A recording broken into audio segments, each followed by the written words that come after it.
Bienvenue à cette capsule portant sur la gestion indirecte des conflits. À la fin de cette formation, vous serez en mesure d'identifier les solutions qui pourraient vous aider à trouver des manières créatives de résoudre les conflits.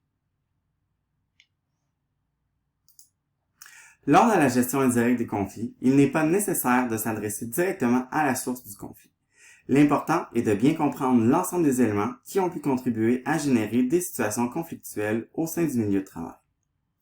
Il est important de mentionner que cela ne s'agit pas d'une technique d'évitement.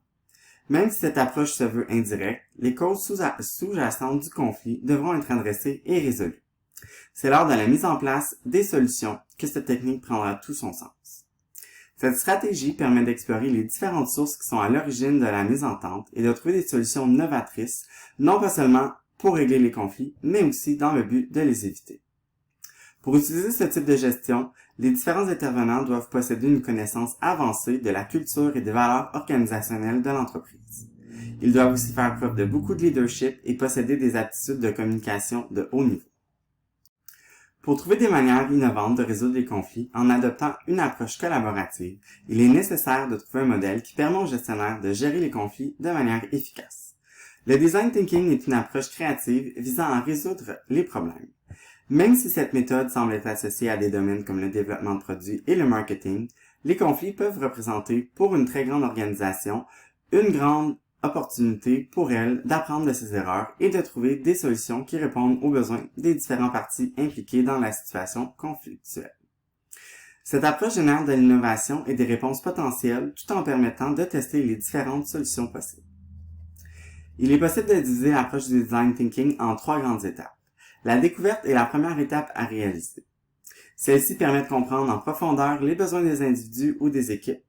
Après avoir réalisé ce premier pas dans cette démarche, il est maintenant possible de bien définir le problème.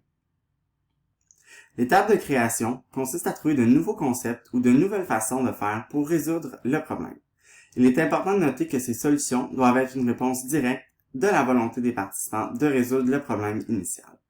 Les individus engagés dans cette démarche devront interagir entre eux et collaborer les uns avec les autres. Lors d'une telle activité, il est essentiel de faire ressortir l'aspect du travail collectif et tous les avantages que cela peut avoir sur la cohésion de l'équipe. La dernière phase consiste à expérimenter les différentes idées ou solutions qui auront été apportées lors de l'étape précédente. Il faut voir cette étape comme étant incrémentale, ainsi qu'il est possible que des modifications doivent être apportées à la solution retenue. L'utilisation de cette approche permet d'améliorer le climat de travail et peut constituer une activité qui s'inscrit dans une démarche de développement organisationnel. Cette technique peut aussi être considérée comme une activité de team building.